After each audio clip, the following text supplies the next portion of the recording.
Legal, você vai adequar o seu currículo, mas na hora da entrevista eles estão procurando um diretor, eles estão procurando um gerente. Se você não tem essas competências, ok, atualizou, né, o seu currículo e passou ali da primeira fase que você não passaria no normal. E aí é a hora que eu vejo que as pessoas usam a IA até a página 1, porque aí tá, né, passei. Né, foi chamado para entrevista. E agora? Né, que tipo de habilidade eu tenho que ter? A oratória tem que estar melhor? Eu tenho que ser mais direta? Postura?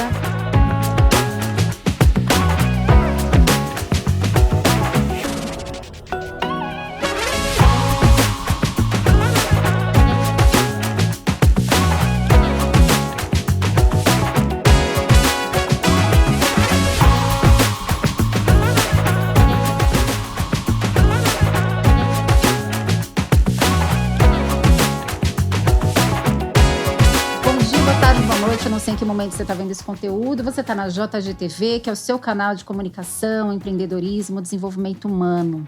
Hoje eu estou aqui com a Leila e com o Diego, que já são fregueses aqui do podcast, estiveram na primeira temporada com a gente, vão estar aqui na segunda temporada comentando tendências do mercado de trabalho, do mundo do trabalho. Vamos falar de uma retrospectiva do ano passado. Até o meio do ano ainda vale falar de retrospectiva, né, Diego, né, Leila? Sim. Então, estamos no primeiro quarter ainda.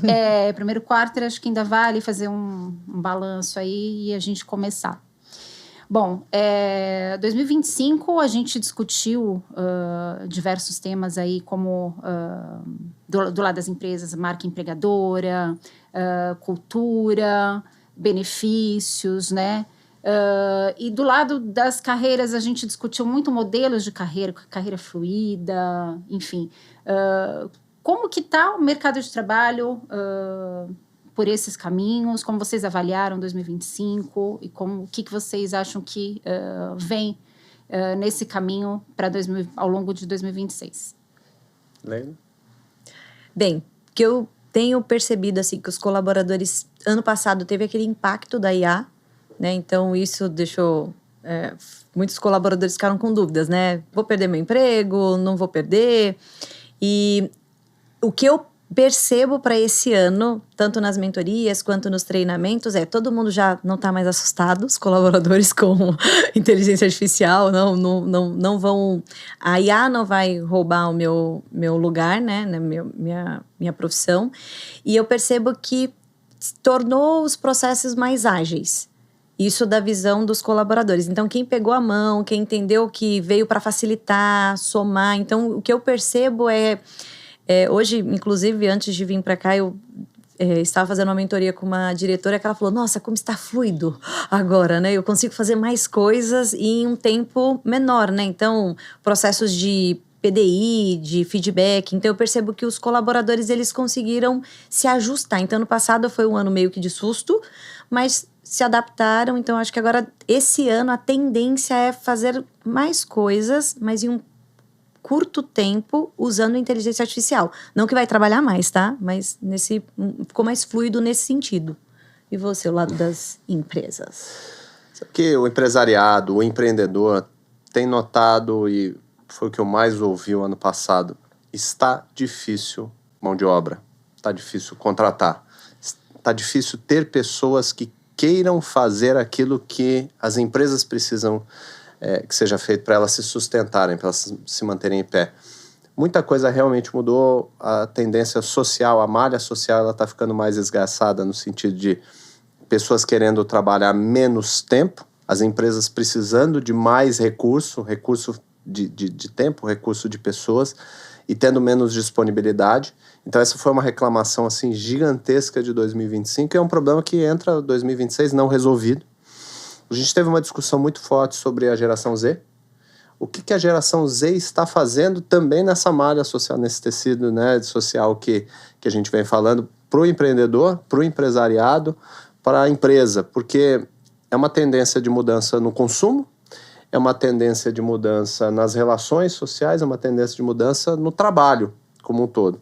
Então você tem tido cada vez mais dificuldade em encontrar pessoas dispostas a fazer o que era feito da maneira que era feita no passado. As pessoas querem jornadas mais flexíveis, mas ao mesmo tempo as empresas não têm nenhuma flexibilidade, as empresas continuam tendo uma carga tributária muito grande, é um peso grande a carga tributária. O empreendedor, o pequeno empreendedor, ele sofre uma pressão muito grande, uma pressão de carga tributária, governo, adequação, mercado de trabalho, os profissionais demandando trabalhar diferente, trabalhar mais fluido, trabalhar menos.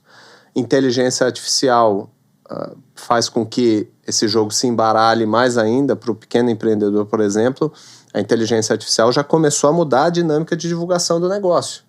E nessa dinâmica de divulgação do negócio, por exemplo, o que você fazia de anúncio no Google Ads da vida, no Meta, ou alguma coisa assim, já mudou.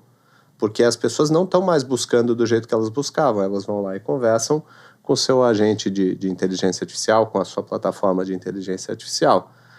Quem não se atualizou ou não se atualizar, e eu falo desde o pequeno empreendedor até a grande empresa, vai ter muita dificuldade para o ano de 2026. Então a gente entra 26 com dificuldade no mercado de trabalho, com dificuldade nessa mudança social, e a gente não pode deixar de falar da geração Z, que está vindo aí, não só mudando o mercado de trabalho, mas mudando a relação de consumo. A geração Z, ela não quer trabalhar do jeito que os pais trabalhavam. A geração Z também não quer consumir do mesmo jeito, ela quer consumir diferente.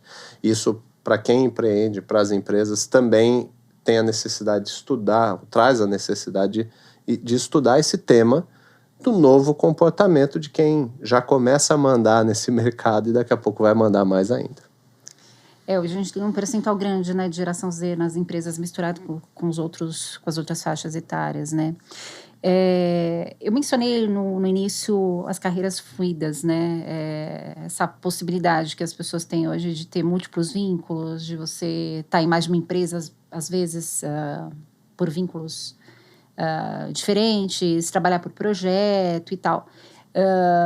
E você comentou da dificuldade de mão de obra. Essa dificuldade, de repente, é um reflexo, que você falou do tecido social que está ali permeando as empresas. Você acha que essa questão desses vínculos diferentes, desses novos modelos de carreira, que isso está impactando o mercado na questão de mão de obra, por exemplo? Impacta total, e o principal começou essa mudança sem combinar o jogo com a empresa. Muitas pessoas começaram a trabalhar em mais de uma empresa sem contar para a empresa que estavam trabalhando em outro lugar. E, de novo, inteligência artificial, outras tecnologias, novas tecnologias que estão surgindo, fazem com que o profissional possa ser até mais produtivo.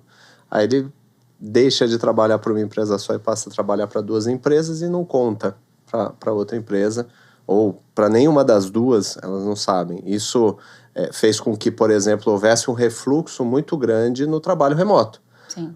Parte da discussão de não ter mais trabalho remoto é porque as pessoas começaram a fazer isso e as empresas falam, não podemos confiar, os empresários, não podemos confiar nos profissionais, porque ele está em casa, eu não sei o que ele está fazendo. Ele está no escritório, por mais improdutivo que seja, por mais que ele demore um tempo para chegar aqui, ele perde, né, esse horário, esse tempo de transporte. Às vezes é muito tempo. Perde, às vezes perde 2, 3, 4 horas, mas ele está aqui. Então, eu sei o que ele está fazendo, eu sei que ele está trabalhando para mim. Isso tem causado uma dicotomia nas empresas. Como lidar com os profissionais? É uma dificuldade, realmente, e o que você falou. Esse movimento de fluidez no trabalho, as empresas ainda não se adaptaram. Eu não estou falando só da grande empresa. A grande empresa ainda tem alguns dispositivos, consegue, de alguma forma, tentar controlar. Mas o pequeno empresário, que às vezes depende de um serviço ali mais do dia a dia, ele não está conseguindo lidar com isso. E uma das coisas que fazem os colaboradores quererem ficar nas empresas e ficar em uma única empresa, que eu tenho percebido, é facilidade, vários dias de home office. O home office, ele virou um benefício, Sim. né?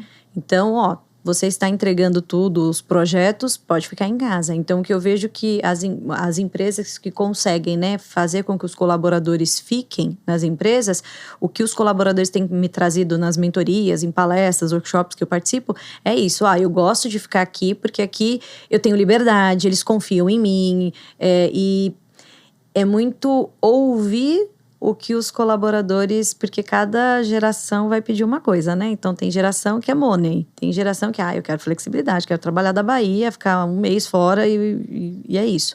Então o que eu vejo é você realmente ter esse contato bem pertinho, assim, né? Empático e ouvir, estar atento para ver o que aquela geração, o que aquele colaborador quer. Então o que eu percebi das pessoas que ficam nas empresas e que não estão reclamando tanto do presencial é isso, que tem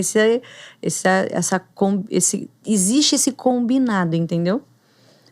Eu não sei do seu lado aí de visão empresarial, você acha que isso tem funcionado? Porque com as pessoas que eu falo, que são colaboradores, isso tem... fazer esse combinado tem feito com que as pessoas realmente fiquem dentro das empresas e fiquem satisfeitos. Do lado das empresas, do lado das lideranças dentro das empresas, ainda existe um receio em personalizar a relação. O que é muito engraçado, porque quando você consegue personalizar, você individualiza, você faz com que o combinado funcione melhor. Eu sempre falo dos combinados, porque aquilo que é combinado não sai caro. Sim. E se eu combino com você que eu vou ter um dia, 2, 3 de home office, e você vai me entregar X, Y, Z, tarefas, entregas em prazos, e se você não for entregar no prazo, você vai me avisar. Enfim, quando a gente tem tudo combinado, é muito mais fluido, é muito mais fácil trabalhar. O ponto é que, primeiro, o empresariado, as lideranças empresariais, o pequeno empreendedor, o médio, o grande empreendedor, precisam também se atualizar. Isso é uma coisa que a gente chegou a discutir em algum momento e sempre vem à tona. Se a gente não tiver uma atualização dessa liderança no formato de relacionamento, a gente vai continuar tendo a reclamação da geração Z, da geração das próximas que vão vir por aí, vem a geração... tem a beta, a beta, alfa. Vão vir gerações novas que vão trazer demandas mais atualizadas, né? Mais complexas. O mercado de trabalho, ele vem diminuindo o preconceito com a idade, ou seja, a gente vai tendo cada vez mais uma extensão de faixas de idade. Eu vou ter pessoas, por exemplo, eu trabalho com pessoas de 70 até 80 anos e eu trabalho com pessoas de 18, 19 anos. Eu estou bem no meio dessa turma, né? Então, eu fico nessa relação quase que servindo como um azeite ali, um óleo né, para diminuir o atrito, porque o profissional de 70, 75, às vezes 80 anos tem uma mentalidade quando ele trabalha, poxa, né, trabalho de tal a tal hora. Você foi para um extremo, 70, 75, 80...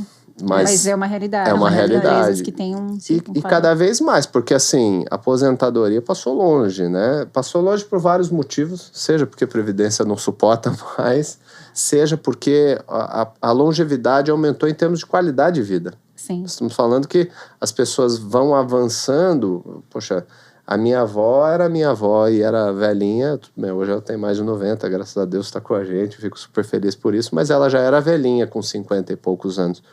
Hoje, com 50 e poucos anos, eu divido a academia com gente que pega muito mais peso do que eu na academia com 50 e poucos anos. Você fala, caramba, que maravilha. Põe 30 anos atrás era uma velhinha, com 50 anos. Hoje, com 50 anos, você tem muita longevidade. E a gente vai descobrindo que exercício físico, né, vai te dando mais capacidade de manter sua vida ativa. Então, a gente vai ter ainda mais aumento nessa diferença de idade. Se a gente não conseguir adequar as coisas e falar individualizado com cada profissional que trabalha junto contigo, realmente a gente vai ter um problema maior do que a gente já tem. Acho bacana você falar essa coisa da personalização do relacionamento, né? Porque a gente tem uma questão que as empresas, elas, grande, pequena, isso é uma tendência de gestor, de líder e de RH também, né? Você que veio da área de RH, da gente fazer a pessoa se encaixar num modelo, num padrão dentro da empresa, né? A gente fala muito de gestão por competências, mas na verdade o que acontece é isso, a gente traz o colaborador para fazer parte de um padrão, enfim, a gente não pensa individualmente o que essa pessoa pode agregar, né? A gente continua fazendo match em vez de fazer em vez de trazer a pessoa para gerar valor para a empresa. Então, assim, a sua competência é diferente da dele, que é diferente dele, enfim... a gente precisa olhar para cada um, ver o que cada um pode contribuir. E aí tem-se também esses combinados nas relações, porque cada entrega é diferente, cada pessoa é diferente, enfim. Por mais que você tenha ali uma cultura uniforme, você tenha que ter uma cultura na empresa, enfim. Mas essa personalização que você está me falando, eu acho bem interessante nesse ponto de vista e esse olhar, né? De trazer a pessoa para agregar e não só pensar no match cultural. Sim. Com a companhia, né? Como é que você observa isso, Leila? Você acha que esse olhar está mudando? Ou continua esse... Então, falando do ponto de vista de colaboradores, né? Sim, está mudando, mas passos lentos, né? Não, é difícil você entrar numa empresa onde tenha esse olhar mais humanizado, onde, qual é a sua expectativa aqui dentro da empresa? Porque realmente nós temos processos de contratação e até de carreira dentro das empresas ainda é muito, né, é só de um ano em ano que você é promovido aqui dentro, olha, né, existe isso que ainda é muito quadrado, né? Mas o que eu vejo hoje é que existe mais flexibilidade. Então, se o colaborador, ele deixa claro qual é a expectativa dele, existe uma escuta, existe uma facilidade de escuta muito maior do que, por exemplo, na época do meu pai. Né? Na época que meu pai trabalhava, se ele falasse, olha, eu quero galgar tal cargo aqui dentro. Só ia olhar e falar assim, acabou de chegar agora, tá querendo... Então, eu vejo que hoje existe... pelo menos essa escuta. Só que os processos ainda são quadrados. Ainda mais, quanto maior for a instituição, eu vejo que mais quadradinho é. Quando a gente fala de microempresas, isso é mais próximo, né? Então, você consegue adaptar. Agora, se é uma startup que cresceu, né, uma big company, aí você existe essa dificuldade. Mas por conta desse gap aí de mão de obra, eu vejo que o farolzinho já tá laranja, sabe? Assim, então, as empresas, elas já estão olhando, assim, e aí, vamos flexibilizar? O que a gente vai fazer? Mas do lado do colaborador é isso, assim, eles falam, né? Hoje é muito mais fácil no feedback eles falarem. Né? Os colaboradores falam mais. Falam. Porque existe esse medo da exposição. A geração de também, agora, né? nova, fala. Opa! E aí, você que tá do outro lado? Eles, né, gente? Fala. Assim, olha, eu preciso falar, faz cara trabalhar, feia. eu preciso do salário, eu preciso desse emprego, mas... E aí, no mais, vem e fala tudo. O engraçado é que eu fiquei numa bolha durante uns 5 anos, mais ou menos, trabalhando só com startups. Foi no momento que eu co-empreendi, a época que eu tive dentro da 99, né, e até vender para a Didi, ou seja, deste momento até 3, 4 anos depois da minha saída da 99, que coincidiu com a venda da empresa para a chinesa, né, para a Didi, eu fiquei 100% na bolha das startups. E a bolha das startups, que são empresas de crescimento rápido, que tinham muito recurso financeiro naquele momento, não que hoje não tenham, mas tinham muito dinheiro para experimentar e testar, a dinâmica era diferente. A dinâmica era empodera o profissional, a gente traz para o profissional a realidade de que ele é o gerador da inovação, é o gerador do novo negócio, todo mundo cresce rápido, tem recurso, vamos fazer acontecer, todo mundo é mais livre para trabalhar do jeito que trabalha melhor. Esses 5 anos eu falei, nossa, o mercado está mudando. E aí depois eu me mantenho, sim, em relacionamento e próximo às startups. As startups também mudaram, a quantidade de recurso mudou. Hoje eu sou mais investidor de startup do que consultor. Eu trabalho com startups, a gente está mais do lado de quem investe. E aí eu voltei para a dinâmica natural do mercado convencional, digamos assim, uma indústria mais antiga. Aí você fala, nossa senhora, eu estou lendo um livro de Chiavenato de 1982. Está falando, né? Ou vou mais para trás, eu estou na linha de produção de Ford, né? Onde todo mundo precisa apertar o parafuso e aí, né, sai que nem o Charlie Chaplin, né? Sai da fábrica assim. Não é mais assim, não dá mais para a gente levar, a gente como empresário, a gente como empreendedor, não dá mais para levar a massa de trabalho, porque é a massa que ainda realiza. Pode colocar a inteligência artificial que você quiser, ela não substitui. Precisa de alguém oferecendo um comando A massa crítica ali, um prompt. Para poder fazer com que aquilo traga algum resultado e algum resultado bom. Então não adianta a gente tentar massificar a gestão e tratar todo mundo igual. Assim, plano de carreira, aí você pode falar mais, Leila, mas eu vejo do lado do empresariado, do lado do investidor, do empreendedor, vamos fazer um plano de carreira. Eu, por exemplo, na minha empresa tem 23, 24 pessoas hoje no time. Eu não consigo fazer um plano de carreira que adeque 5 pessoas. Porque eu tenho pessoas que estão em etapas diferentes, alguns estão na faculdade, alguns já saíram, alguns estão casados, alguns estão tendo filhos. E não dá para você adequar 20 pessoas num plano só, que só uma empresa com 1.000, 2.000, 3.000 pessoas vai ter um plano único de carreira. Não vai funcionar. Você tem premissas, bases estruturantes, faixas de remuneração, regras, mas assim, plano de carreira como era. Eu, por exemplo, quando eu comecei a trabalhar em consultoria, eu fui daquelas consultorias das Big Four e tal, que era assim, a gente era chamado de pica-pau, inclusive, né? Eles colocavam 100 pessoas, todas as pessoas faziam o mesmo curso, o mesmo treinamento, as mesmas coisas, e aí saía lá no final 100 pessoas formadinhas do mesmo jeito. Não dá mais para fazer isso. Acabou. Esse massificado da mão de obra não funciona mais. O que eu falo de carreira, realmente não tem como ter... igual você falou do pica-pau, né? Vai fazer esse curso, aí você faz essa prova, aí você tira essa certificação, com a certificação você pode ir para o próximo nível. Não, mas eu falo assim, quando eu quis dizer de plano de carreira, é igual... Não vou citar o nome da empresa aqui, mas uma empresa grande onde você só pode ser promovido com 1 ano e 1 dia no cargo. 1 ano e 1 dia. É uma regra. Precisão. É uma regra, isso. Que loucura. É uma empresa grande. E aí, o que você faz com uma pessoa que acabou de chegar da geração Z, que é acelerada, que faz tudo e que, cara, em 3 meses tá batendo todas as metas, fazendo tudo. Então, quando eu falo de ter um plano de carreira adaptado para essa geração, é justamente isso. Essas regras, elas não podem ser mais tão quadradas, mas precisa existir. Qual que é o mínimo? Qual que é o máximo? O que se exige? Porque senão o colaborador, ele entra, ele fala, eu vou entrar aqui nesse cargo, rapaz, tem 20, sei lá, tem 100 pessoas, qual que é o próximo cargo? Não tem gerente, não tem supervisor, todo mundo faz tudo. Vai embora, não fica atrativo para essa geração.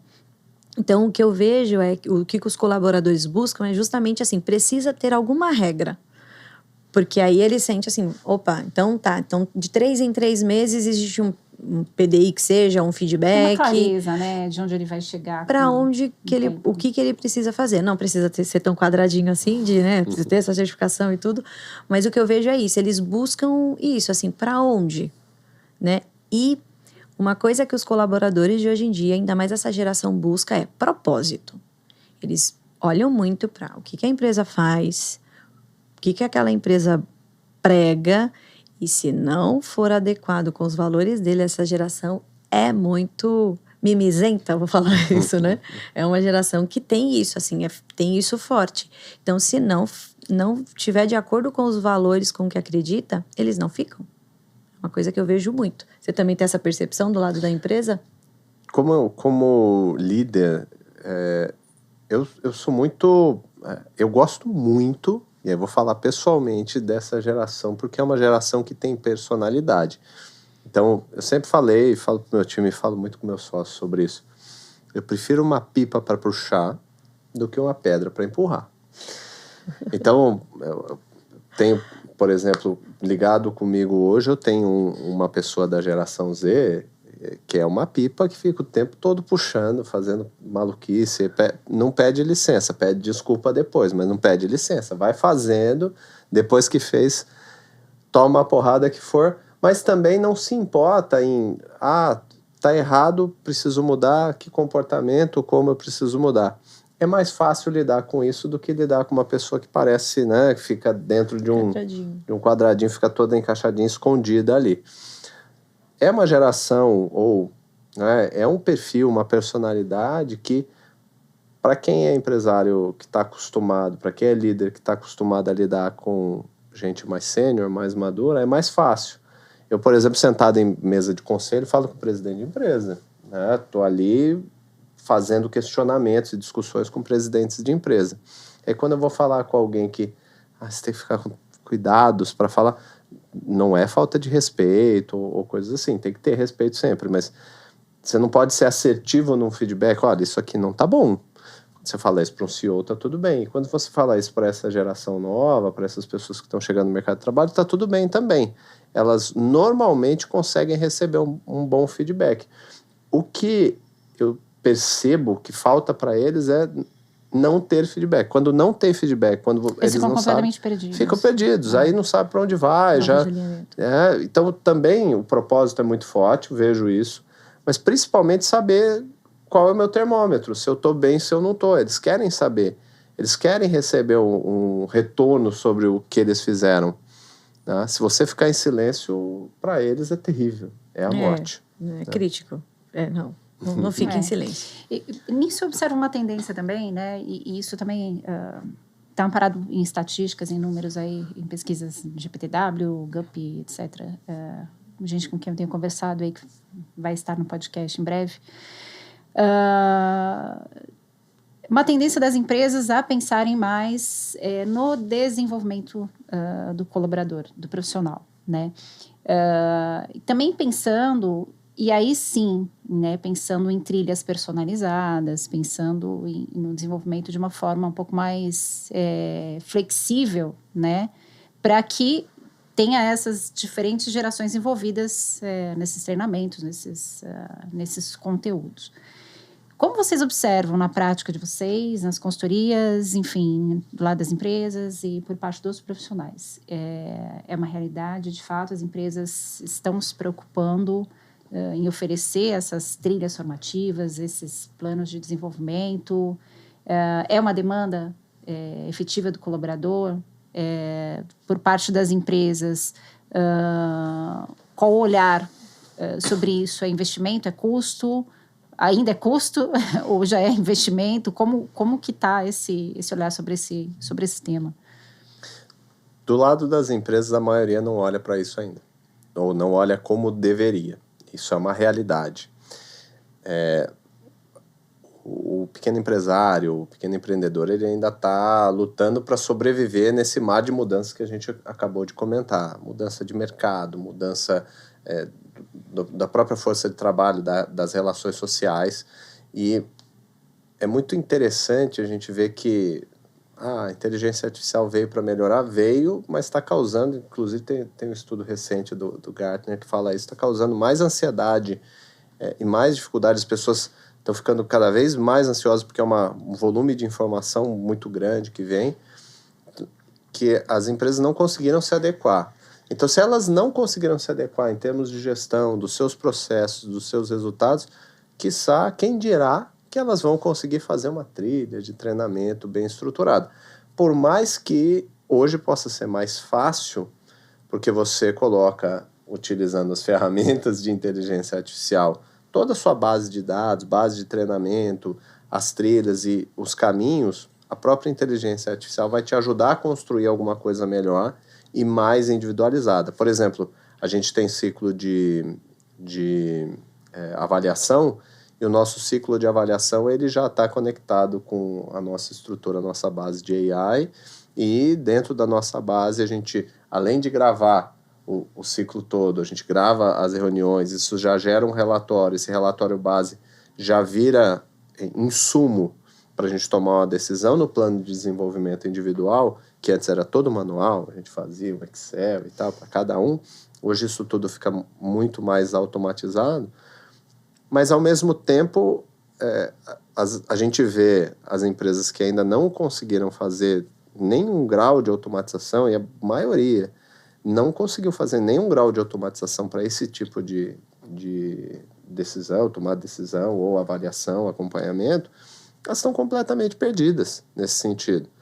Porque elas não sei nem por onde começar. Então, a gente, como consultoria, acaba apoiando, direcionando ou tentando trazer, de certa forma, workshops muito básicos para que as pessoas comecem a entender o funcionamento. Estão usando muito bem a inteligência artificial. Eu tiro uma foto do que tem na geladeira, o que dá para fazer de comida? Ok, isso é um uso legal é cool, é fã, é engraçado, mas não é o uso, talvez, que vá fazer a diferença na tua vida em termos de trabalho, de operação e para a empresa. Né? Produtividade. Produtividade, aumento e ganho de produtividade. Você vai ter receitas diferentes para você fazer, mas, de fato, a realidade é que a gente ainda não está preparado, enquanto estrutura empresarial, para poder utilizar as ferramentas com...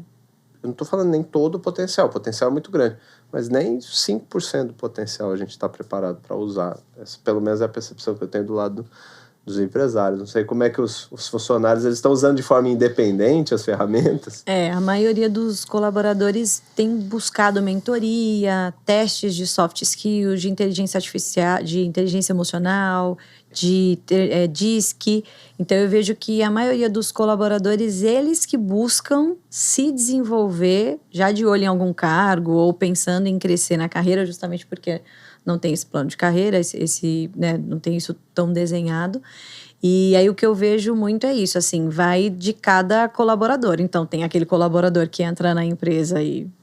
ok, vou fazer isso aqui e tá tudo bem. Mas quem realmente fala, vou desenhar uma carreira, quero um plano de carreira, daqui 5 anos quero estar em tal lugar, muitas pessoas partem agora para processo de mentoria, de coaching, fazer todos esses testes, né? Eu não sei no mundo de vocês aí, mas pelo menos eu tenho recebido bastante conversa com outras pessoas uso muito inteligência artificial para mapear quais são as competências, as soft skills para um cargo de VP, de diretor, porque aí a pessoa ela já vai desenvolvendo aquilo.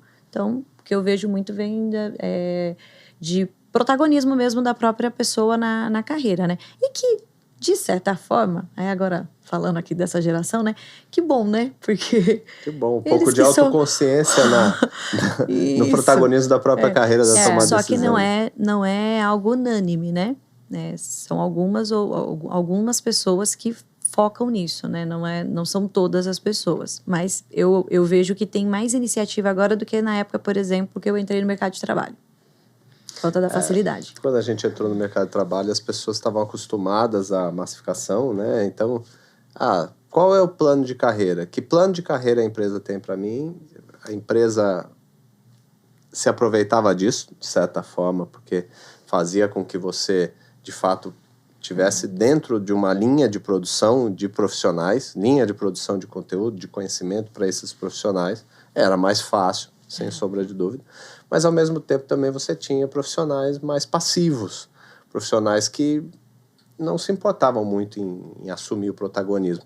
E hoje você tem profissionais que assumem o protagonismo para si, o que eu preciso, perguntam, questionam. É incômodo para quem é líder? Principalmente para quem é líder, ele não está acostumado. Mas, ao mesmo tempo, também, se você enxergar com a ótica da oportunidade, você pode fazer com que esses profissionais, eles criem caminhos. Vou dar um exemplo nosso. Eu tinha um profissional que começou a se incomodar porque ele queria criar algo novo. E, de fato, ele criou. A gente entregou espaço, liberdade, e ele criou um negócio novo, uma vertente nova dentro da consultoria, coliderando conosco, fazendo parte. Ele deixou de ser um funcionário e passou a ser um sócio dentro daquele negócio. Claro que demanda bastante, né? Porque a gente, como empresário, tem um cuidado dentro do nível, eu falo por mim, né? Mas acredito que a Leila também, entregando o nível de qualidade, a gente tem um apreço pelo nível de qualidade daquilo que você entrega, e aí existe dúvida se aquilo que o outro está entregando tem o mesmo nível de qualidade, mas ao mesmo tempo é uma linha de negócio que a gente não explorava e de repente passou a explorar. Mas vocês deram algum tipo de treinamento ou não? Isso foi uma iniciativa própria? Foi uma iniciativa própria, a gente co-construiu. Para quem é empresário, pequeno empresário ou grande empresário, mas para quem é empresário e empreendedor serial que constrói negócios, você já tem algumas dinâmicas de como construir. Você faz uma pesquisa formal ou informal de mercado, testa a demanda, busca relacionamento, vê se aquilo é vendável mesmo. Normalmente você vende antes, depois você constrói para entregar. É mais ou menos isso que o pequeno empreendedor ou empreendedor que está começando faz. Ele vende a ideia, Sim. alguém comprou a ideia, ele vai lá e corre atrás para entregar. Então a gente já está, de certa forma, já estava acostumado, mas ele veio com a demanda, ele veio com a ideia e a gente falou, beleza, então para formatar esse negócio tem mais ou menos esse caminho, vamos testando a água, entre erros e acertos, normalmente se erra mais do que acerta. O empresário que nunca quebrou, talvez não tenha empreendido ainda o suficiente para quebrar, para ter alguma dificuldade. Não digo que é a regra, mas é muito normal você ter empresários que carregam, eu mesmo já quebrei, né? E tá tudo bem. Eu então prefiro você não vai comentar. Você vai errar, é natural, né? Você não é infalível, mas é um aprendizado. Então, Sim. Entre erros e acertos, a gente conseguiu construir uma linha de negócio. E eu entendo e enxergo que pro empresariado, olhar para aquele plantel de pessoas, destacar alguns que têm potencial em criar novos negócios e criar junto com eles, talvez seja uma oportunidade melhor do que perder esse profissional e ele vai criar sozinho ou ele vai para outro lugar para criar junto com outras pessoas. Então, nós precisamos ter esse cuidado de olhar para o profissional, olhar para a capacidade dele e tentar entregar o melhor possível. Nem sempre vai ter espaço.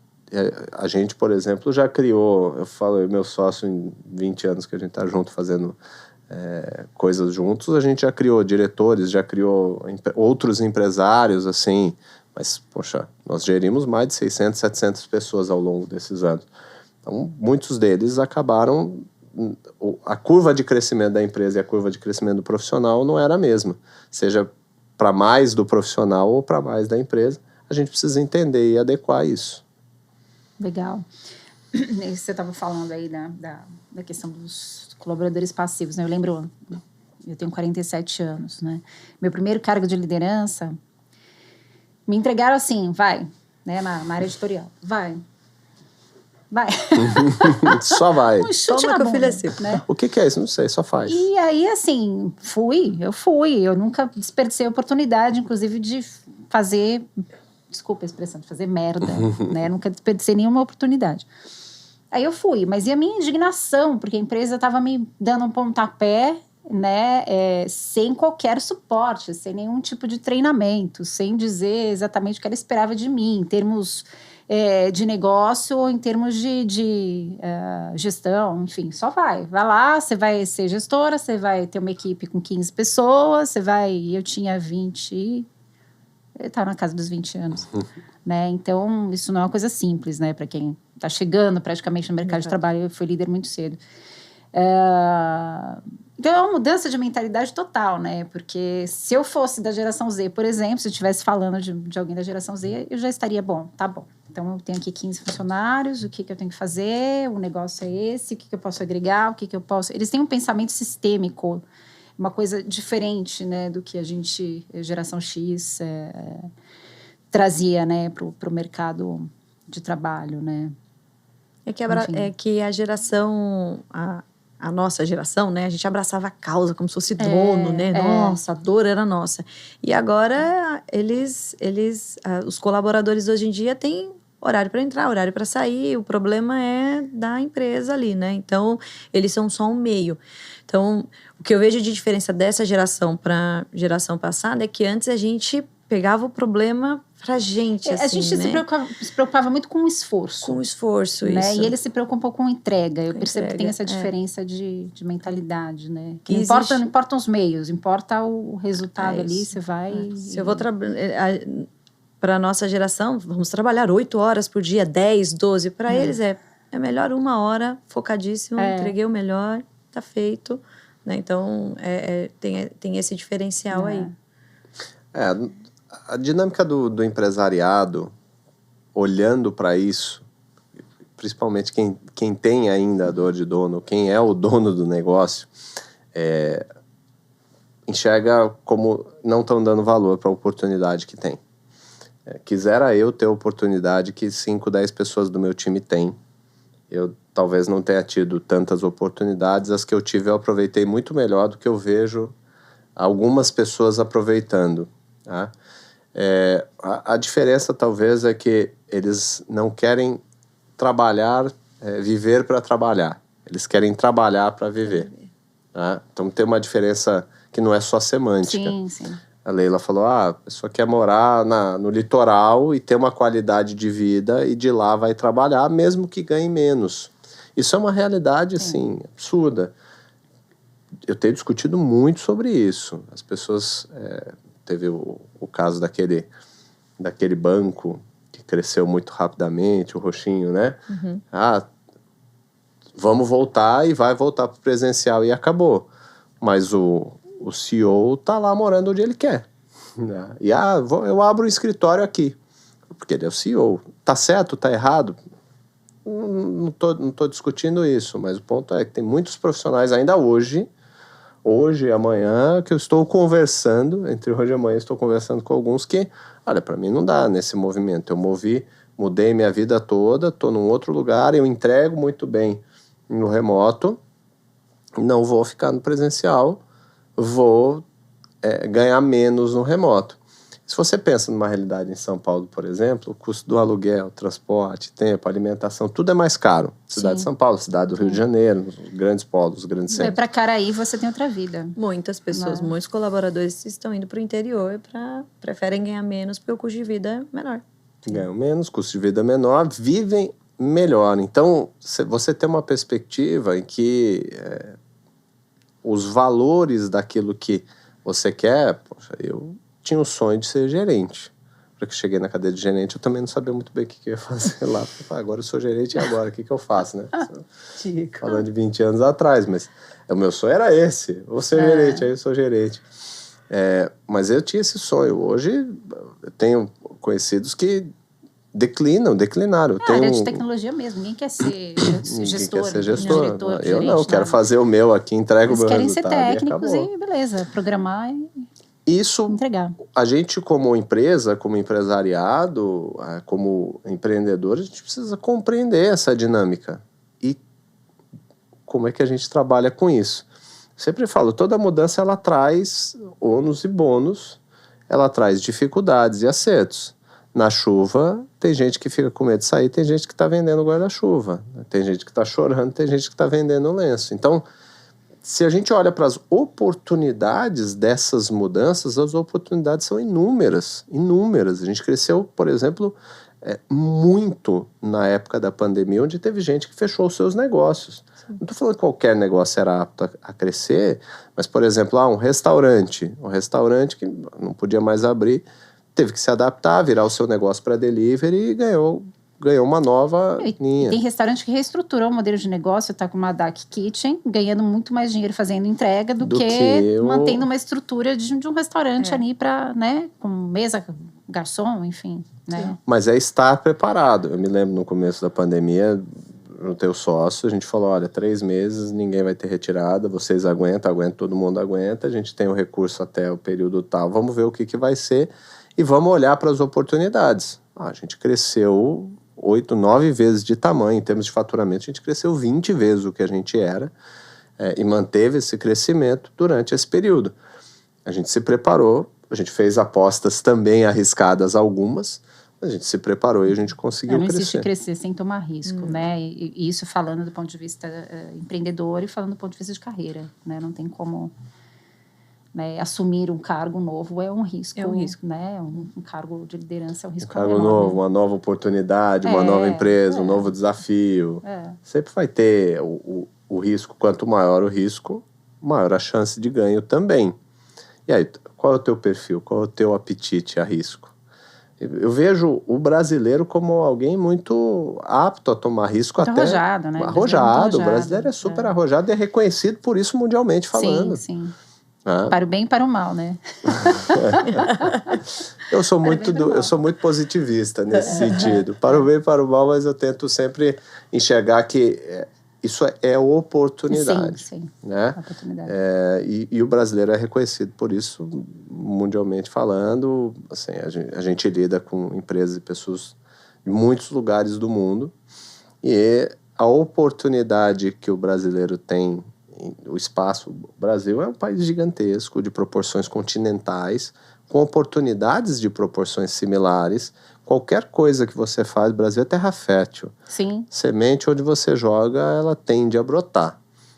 Isso não estou falando só do agronegócio que é pungente no Brasil, estou falando de qualquer coisa que você faça, seja no mercado de nicho, seja no mercado grande, você tem a oportunidade de fazer.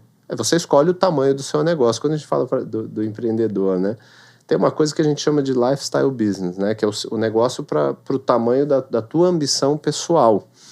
Poxa, você quer ganhar 10, 20, 30, 40 mil reais por mês? Vai ser o tamanho do negócio que você vai montar enquanto empresário ou enquanto profissional. Você se adequa e você busca isso. Eu preciso mais do que isso? Talvez não. Então, tem gente que mantém o seu negócio pequeno e vive daquilo. Sustentável, né? Vive muito bem. O importante é ter equilíbrio. Ter equilíbrio, né? Saber onde você está. Legal, a gente falou bastante de IA, né? Vocês comentaram bastante sobre IA em diferentes aspectos aí da gestão e de carreira. Você, especialmente, né, Leila, como que você vê essa adaptação à IA? Que tipo de uso as pessoas estão fazendo, né? Entre as lideranças, por exemplo, né? Como que elas estão se adequando? Eu percebo que saíram estudos também recentes dizendo do quanto as empresas estão perdendo dinheiro pelo mau uso de IA, né? Então, vamos tocar um pouco nessa questão e aí a gente entra também na parte das empresas. O que eu tenho percebido é que os colaboradores têm usado muito a IA, mas ainda é igual o Diego falou, tenho isso na geladeira, como que que tipo de receita eu posso fazer? E o que eu percebi é que no último trimestre agora, no final do ano, isso melhorou o uso de IA, porque as pessoas começaram a tirar dúvidas, né? Então, em vez de ir no Google, ia lá no ChatGPT ou no Gemini e ficava perguntando lá.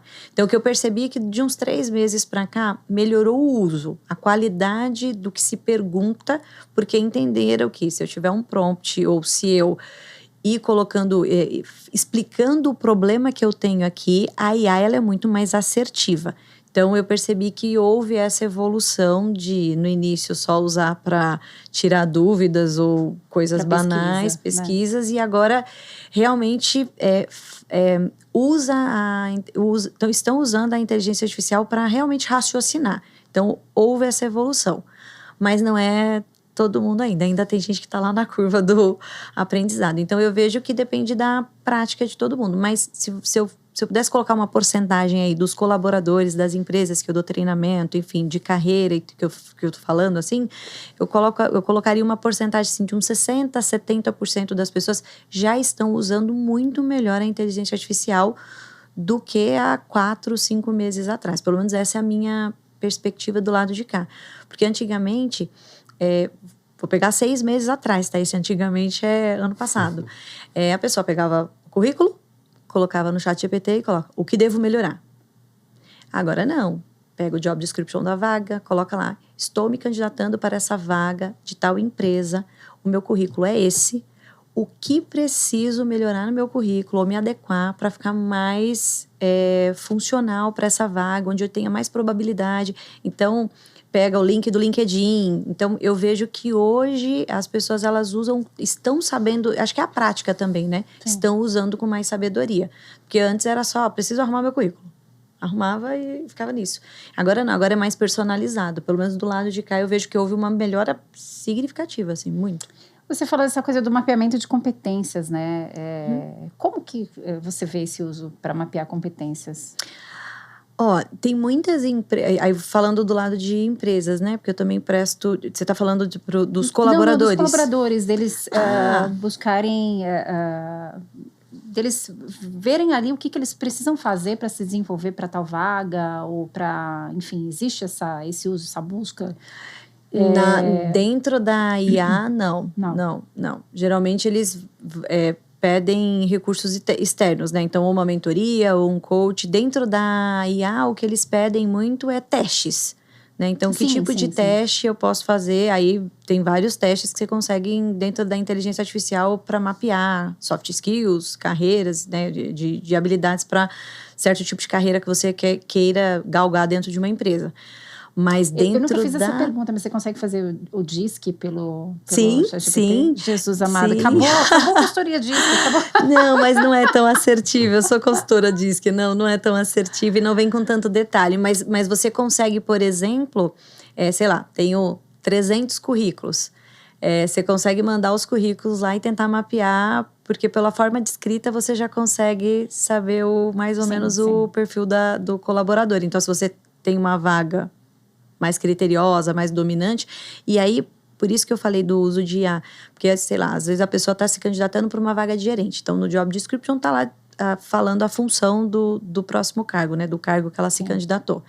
E aí ela joga o currículo dela lá, e aí o currículo dela tá todo frufru, todo para um cargo de direção, não está aderente. Então, você pode conseguir fazer essas equalizações. Porém, entretanto, sobretudo, todavia, você vai uma hora ali falar com alguém. E aí é o que eu sempre falo com todos os colaboradores. Legal, você vai adequar o seu currículo, mas na hora da entrevista, eles estão procurando um diretor. Eles estão procurando um gerente. Se você não tem essas competências, ok, você já deu atualizou, né, o seu currículo, então você passou ali da primeira fase que você não passaria no normal, ok, passou, você precisa ter essa postura. E aí é a hora que eu vejo que as pessoas usam a IA até a página 1, porque aí tá, né, passei, né, foi chamada para entrevista. E agora? Né, que tipo de habilidade eu tenho que ter? A oratória tem que estar melhor, eu tenho que ser mais direta, postura. Então eu vejo que aí, e aí geralmente na hora da entrevista, se a pessoa não tiver esse engajamento aí de fazer esse desenvolvimento mesmo, né, ou de estar aberto mesmo, né? Porque por mais que... vou pegar um exemplo recente de uma empresa que fez esse mapeamento, ranqueou lá, chamou os 5 que tinham mais aderência ao cargo, à vaga, e aí, na hora da entrevista... tinham 2 que não tinha nada a ver e com certeza usaram a IA e aí você consegue filtrar ali Mas é mais assertivo, você não dispensa tanta energia. Mas eu vejo que do lado do colaborador daria para usar mais, sabe? Mas ainda tem alguns casos que ainda usam até a página 1 só. Gente, eu nunca fiz uma seletiva para trabalhar. Eu já fiz seletivas nunca com colaborador. De processo nunca seletivo? Participei. Nunca fez entrevista? Nunca fiz entrevista de trabalho. Sempre foi por indicação? Sempre foi por indicação. Isso é uma particularidade do meu mercado. A indicação no Brasil é uma coisa muito grande, É. É muito forte. Assim. A gente tinha uma estimativa, trabalho há muito tempo com recrutamento e seleção, atração e seleção, diga como quiser. A gente tinha um nível de profissionalização que era 1/4 da Inglaterra, por exemplo, em termos de profissionalização de contratação. Sim. Porque o brasileiro ele vai por indicação, por relacionamento, personalista, quem conhece. Mas, pegando um gancho sobre essa questão da inteligência artificial e do uso, quero ser professoral aqui, muito menos ser Nostradamus. Mas inteligência artificial é meio, sim. Ela é plataforma, ferramenta.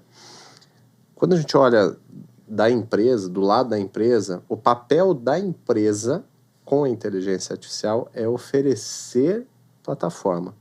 Oferecer, por exemplo, a melhor inteligência artificial disponível ou colocar a sua estrutura e a sua plataforma dentro de motores, né, de inteligência artificial para que os profissionais possam usar, eventualmente ensinar ou ajudar, né, a buscar treinamento.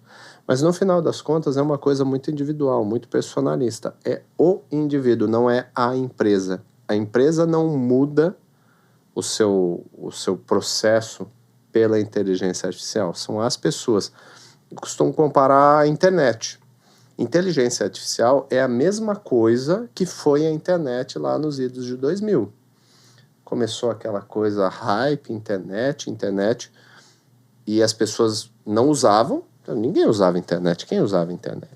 Começou com uma galerinha ali que foi early adopter, né? Os primeiros usuários, aí eles começaram a se empolgar, viram que a internet ela tinha algumas funcionalidades, começaram a colocar funcionalidades em cima da internet, e aí as relações começaram a mudar depois, em consequência da internet. Não foi a internet que mudou, foi o uso que foi sendo aprofundado, alterado, utilizado, e novas tecnologias que surgiram ou evoluíram por conta da internet. Tá aqui o celular, que não deixa mentir. Tudo mudou depois que você conseguiu colocar no celular a internet para ela rodar de forma mais ágil, tá na mão de todo mundo. Aí você começa a colocar aplicativo no celular, melhora o processamento e tal, em cima do quê? Da internet. Aí você começa a ter, então, nesses aplicativos, funcionalidades que antes eram exclusivas, talvez, de um telefone. Fazer um pedido. Fazer um pedido de comida, ou você ia no restaurante, ia numa pizzaria, ficava esperando a pizza ficar pronta, pegava, colocava no carro e ia embora. Ou você ligava para a pizzaria para pedir a entrega. Com o advento da internet, que foi a plataforma base. Depois, os celulares, os aplicativos nos celulares, a evolução tecnológica levou a mudança, inclusive, no formato de vida, no formato social. Isso gera oportunidade. A inteligência artificial ela é só a primeira plataforma, que está em cima da internet, inclusive, não podemos deixar de colocar, mas ela é só a primeira plataforma. O que está vindo em cima da internet? Isso eu falo com as minhas investidas. Tive essa semana foi semana de retomar com vários dos CEOs das nossas investidas. Eu falei assim, para um deles, inclusive, que ele, não, eu estou reconfigurando o meu SaaS. O SaaS, né, a plataforma de gestão que ele oferece como produto para os clientes. Eu estou reformulando, olha aqui que legal. Eu falei, para de olhar para o retrovisor. Eu falei exatamente assim, pelo amor de Deus, para de olhar para o retrovisor. Olha para frente, como as pessoas estão se relacionando com a inteligência artificial? Qual é o framework de relacionamento? Ou seja, a pessoa ela quer facilidade, ela quer dizer, quer contar o que ela quer fazer e a inteligência artificial vai ajudá-la a fazer. Então, o seu próximo passo tem que ser nessa mesma plataforma. Porque a inteligência artificial, por si, ela vai ter os seus limitadores. O que vem em cima dela é o que vai ser o diferencial daqui para frente.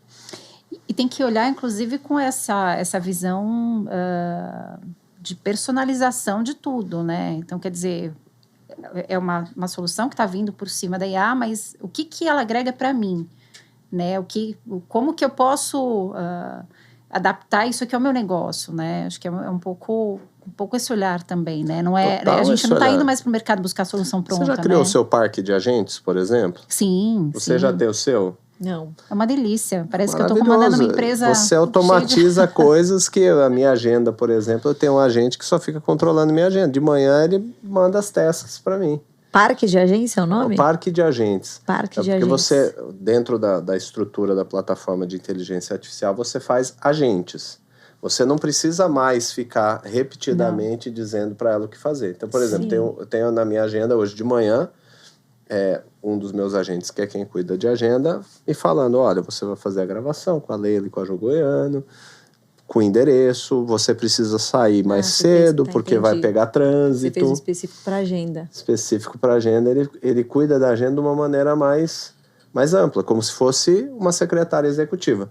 O que o meu sócio sempre reclamou de mim nos últimos 5 anos, que eu precisava de uma secretária executiva, agora eu já tenho o meu agente, que é a minha secretária executiva. E é legal você ver os agentes, quando você cria um parque de agentes, eles podem também ser interdependentes, né? E é muito legal você ver eles trabalhando, assim. Tem plataformas que te permitem ver o que está acontecendo entre eles. Eu estou atrasada, gente. Aliás, eles conversam entre eles. Eles conversam entre eles. Você viu a rede social dos agentes de IA? Sim. Que se conversaram e estavam mapeando e começaram a falar em outra língua. Você viu isso? Criaram uma língua e criaram uma religião. Os agentes criaram uma religião dentro dessa rede social. Muito interessante.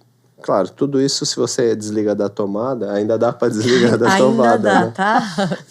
Mas servidor, pronto, acabou. Os seres humanos não entram e não interagem. Eles deixam os seres humanos só assistir e a plataforma... É interessante porque ela está ajudando a evolução das inteligências artificiais, porque eles trocam informações de forma automática. Enfim, não vamos entrar A gente aqui em pode ir teoria da muito longe, conspiração. porque tem IA se desenvolvendo em células, em neurônio. Então, isso é muito louco. Tem aí, né? Tem muita coisa para acontecer ainda. Como eu estava falando, a IA ela é só o começo dessa revolução, ela é só a base e a gente precisa buscar, nós, empresários, profissionais, nós precisamos buscar o que vai vir depois, o que a inteligência artificial como plataforma vai nos oferecer. Daqui a pouco a gente não fala mais de IA. Vai ser mais essa hype. Vai ser que nem a internet. A internet está aí, a plataforma e todo mundo usa. O que vem em cima disso? Sim. Quais são as mudanças prováveis, possíveis?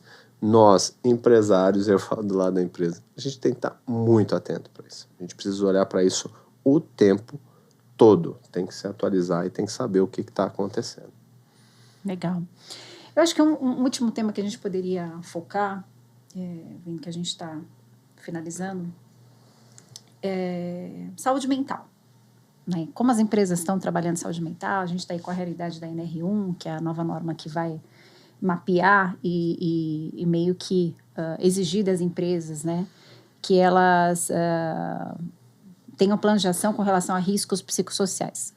Como que as empresas estão se adaptando? Quer dizer, é uma adaptação real agora, não é mais well-being washing, né? Tem os washings, agora tem o well-being washing também. Do ponto de vista do colaborador, como que ele está percebendo esse movimento nas empresas, como que ele também se blinda desses riscos psicossociais, qual é a preparação que ele está trazendo para o mercado para não, enfim, não sucumbir aí, porque cultura tóxica vai ter sempre, vai ter em tudo que é lugar, por mais que a gente monitore, por mais que a gente, né, líderes tóxicos vão existir, como que está isso tudo aí no mercado?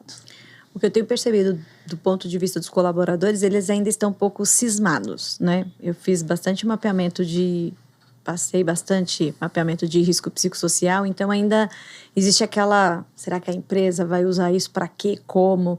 Porque é a primeira vez, né? Tá fazendo a implementação agora. Então eu vejo ainda que tem um pouco de resistência de falar a verdade, isso do ponto de vista dos colaboradores, tá? E pessoas que já estão com burnout, com síndrome do pânico, que já estão nesse patamar, aí sim essas pessoas já estão usando os canais de denúncia. Mas o que eu percebo existe uma resistência da massa e só quem já está realmente com algum problema que já está usando agora na hora da implementação da NR1, que já está buscando ajuda, sabe, no canal. Então é isso que eu percebo agora. Mas aí olhando para trás, né? Foi a mesma coisa quando a gente começou com o EPI, né? Então, sim, no início tinha resistência, ficava, pra que eu vou usar isso? Que estranho. E aí, depois virou normal, todo mundo se acostumou. Então, eu ainda acho que é a fase de adaptação, sabe? Mas tem essa resistência, assim. Todas as empresas que eu faço implementação, mapeamento de riscos psicossociais, faço treinamento, fica todo mundo assim. Será que o dono da empresa vai ler o que eu, né, ainda... Então, por mais que você explique, ainda tem... Então, mas é a primeira vez, né? Então, do lado dos colaboradores, eu percebo isso, assim. Não tem resistência para responder, mas existe esse receio de ser 100% honesto. O empreendedor, o empresariado, talvez tenha demorado a cair a ficha, mas começa a ter a percepção que esses riscos psicossociais, eles são riscos que dão prejuízo pra gente. Sim. Então, eu tô falando de absenteísmo, eu tô falando de afastamento. O afastamento custa caríssimo para a empresa, custa caríssimo. Mas aí afasta pelo INSS. Não é só isso. Você tem um custo de substituição temporária e depois, e de temporário efetiva. E depois no retorno, quando, por exemplo... A gente tem um caso de uma pessoa que aí é diferente porque não foi um problema, foi uma gravidez, o que é maravilhoso, o que é lindo e a gente curte junto a gravidez. Mas, por exemplo, a gente perdeu numa empresa pequena, a gente perdeu uma liderança da empresa e pra gente, tudo bem, é por uma causa maravilhosa e ela vai voltar e o espaço tá aqui e tudo mais, mas fico imaginando se fosse uma questão de um problema psicossomático, um burnout, alguma coisa assim, em que você afasta a pessoa. Ok, ela passa a receber PDNSS, mas aquele espaço é dela, quando ela voltar. E você tem que desenvolver outra pessoa. Então você tem o custo de contratar uma outra pessoa, desenvolver uma outra pessoa, remunerar uma outra pessoa. Para depois a outra pessoa Para voltar. depois, exatamente. Vai ter espaço para as duas, não vai. O que acontece? Então, fora os outros problemas que podem causar que esse tipo de situação que a norma, né, a normativa NR1 já está tentando cobrir, são custos que o empresário não olha.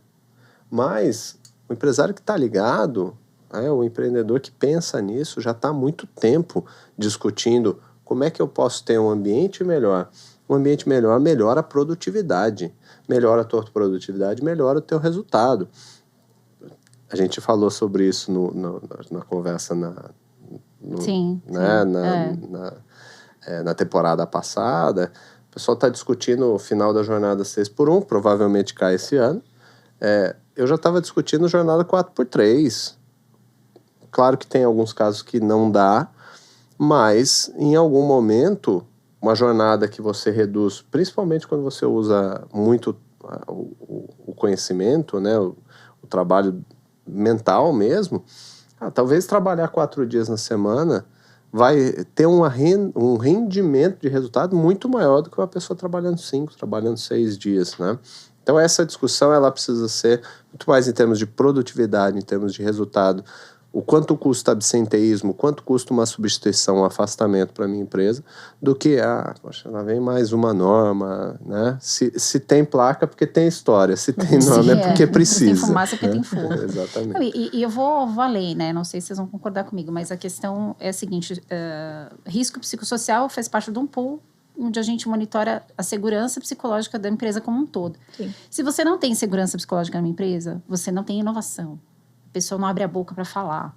Então, assim, você não tem crescimento. Você pode, por um lado, não ter custos, né, com segurança psicológica, mas não é só questão de custo, é uma questão de você fazer a empresa crescer, de você dar espaço para as pessoas falarem, as pessoas sentirem que aquela cultura é livre de risco, risco zero e né, ela poder se mostrar vulnerável, se mostrar, ter opinião, se posicionar, enfim, né, e ajudar o negócio a crescer, né, com suas próprias ideias, né. E é isso, gente. Eu queria agradecer muito a presença de vocês dois mais uma vez aqui na JGTV. Muito obrigada. Obrigada por você ficar com a gente aí até agora. E que seja um 2026 maravilhoso no mundo de trabalho, né? A gente espera. Com certeza. Obrigado, Leila. Sempre bom estar contigo. Obrigado. É um prazer. Ju, maravilhosa. Muito o papo bom é gostoso, estar passa rápido, a gente nem vê, Nem né? sente, pois é. Obrigada pelo convite. Legal, bacana.